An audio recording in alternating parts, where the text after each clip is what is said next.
Welcome to the KommunityKoin podcast. Today we're going to be talking about prepping for an economic depression. We here in the United States have been in the midst of a recession for more than a year, and it's not looking like it's going to get better. On the contrary, it's looking like it's going to actually get worse. It seems like we are headed down the path of economic depression, and the experts seem to think that it will likely be much worse than the 1929 to 1939 depression. So, what do we do about this? How do we prepare for an economic depression? This is something that will affect nearly everyone, although there are certain classes of people that will profit from this and will do very well and come out of it better than they went into it. But for 99% of us, it's going to be very, very difficult. And so what do we do to prepare for such a thing?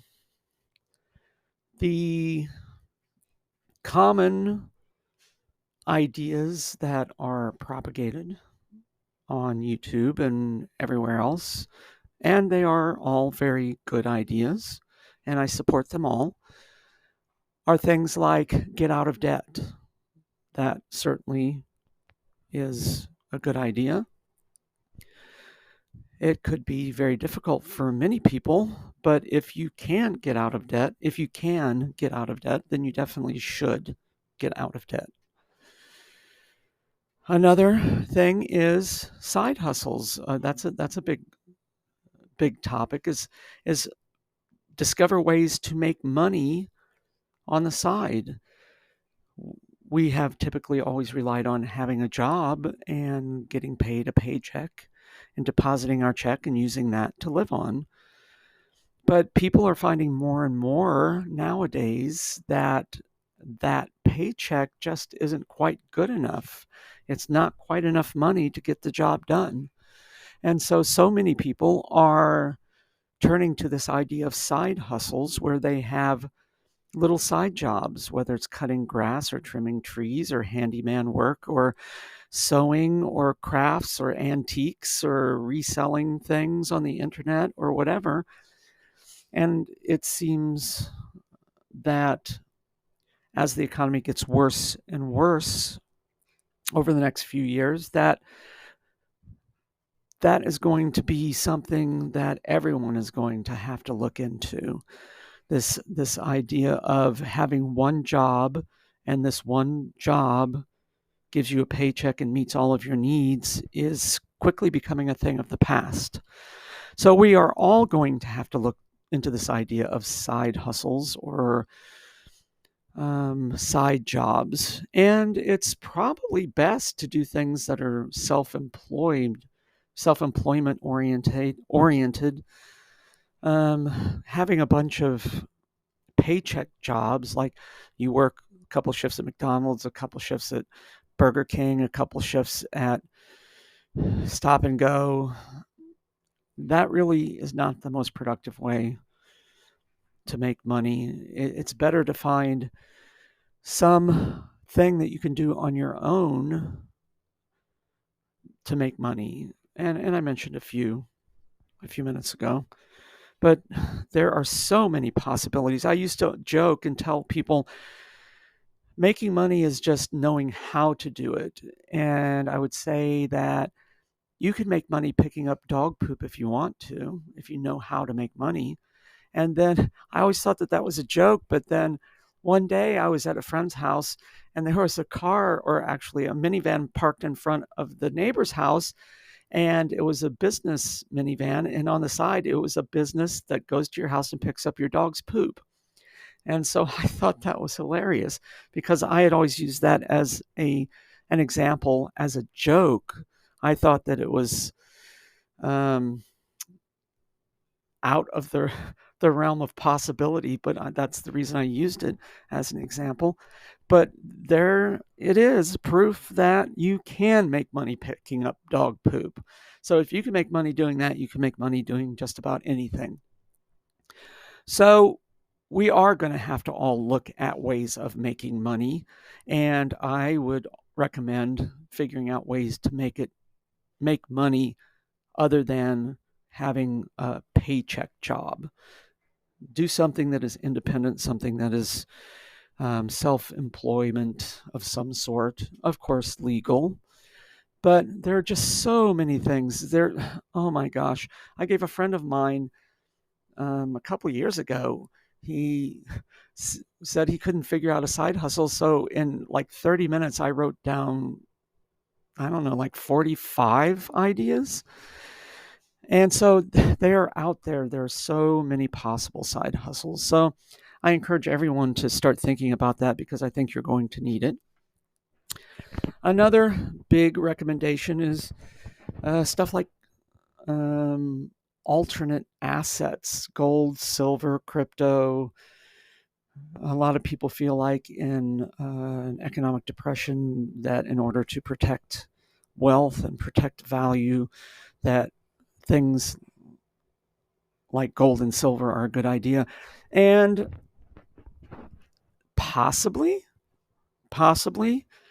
but here's what I think is going to happen. I think that since, we see China and Russia and pretty much everyone else hoarding gold over the last couple of years, every government that can get their hands on gold is buying up everything that they can. And so I am guessing that when the depression actually happens, the banks will collapse and just be a perfect storm of financial collapse. And I think that one of the things that governments will do is they will outlaw the personal ownership of gold and silver. And so if you buy a bunch of gold and silver, it may well become illegal to have it. And then what are you going to do with it? You can't sell it. You can't do anything with it because it's illegal for you to even have it. So I don't know that buying gold and silver is necessarily a bad thing because maybe it won't be outlawed or the personal ownership of it outlawed. But that's probably not one basket that I'm going to put my eggs into. Another thing that is often brought up is don't leave your money in the bank. And my response to that always is, well, where should I put it? And they always say gold and silver. And I always say they're going to outlaw gold and silver. So this idea of don't leave your money in the bank, I don't think that that is necessarily a reasonable conclusion because, if you only have $500 in the bank, then that's great. You should just keep it at home or keep it in your wallet. But what if you've got 10,000 or 50,000 or 100,000 or 500,000? What are you going to have, $300,000 in a shoebox under your bed? That's not a good idea either. And in an economic depression, we're going to have hyperinflation and all sorts of things. And so those $500,000 bills are not really going to be worth that much anyway. So whether they're in the bank or not in the bank, probably not going to matter one way or the other. So I don't really see that that is a good plan either. Other things that people say is get healthy, improve your physical health because the stress of an economic depression, you need to be healthy. And I wholeheartedly agree with that. You should do that even in good economic times. Good physical health, good mental health, good spiritual health is one of the most important things in life. People say you can be rich, but if you don't have your health, what good is it? And that is so true. Good health is so important, and that is something that everyone needs to be doing. Another thing that people say is stock up on stuff that you're going to need, things that you use regularly. And I totally agree with that as well. Stock up with the stuff that you use regularly that you're going to be needing and you're going to be needing and that won't spoil or expire. Stock up on it. Food has been going up in price pretty dramatically over the last few years. And so food that you bought 3 years ago that isn't perishable has probably tripled in value. I know I bake bread and I grind my own wheat berries into flour. And so I know that the price of wheat berries over the last 3 years has tripled. And actually, right now, you can't get them. I've not been able to get wheat berries in a couple of months. So, yeah, stocking up on stuff is a good idea. Also, fix anything that needs fixing right now. If you need a new water heater, get a new one. If you need a new air conditioner, get it. If your car needs something repaired, repair it, because parts are getting harder to find and becoming more expensive. I got a new water heater a year and a half ago, and I paid, I think, $1,400, and now the exact same thing is $3,500. So yes, I agree. If it needs replacing, replace it while you can. But then I want to add one additional thing, and as always, the segue: alternate currencies. And more than just Bitcoin and other cryptocurrencies,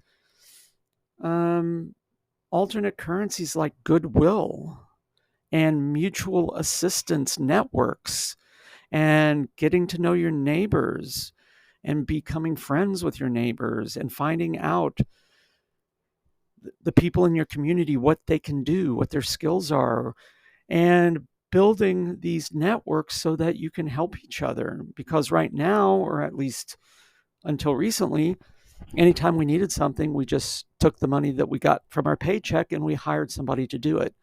But more and more, we're finding that we can't afford to do that as much as we could do in the past. And so we're looking for other ways to get things done.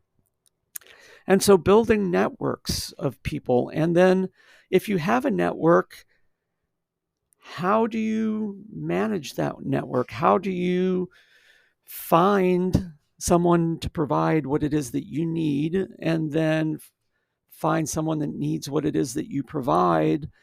So there needs to be some sort of a mechanism for managing those mutual assistance and mutual aid networks and communities. And time banking. That is the best way to do that.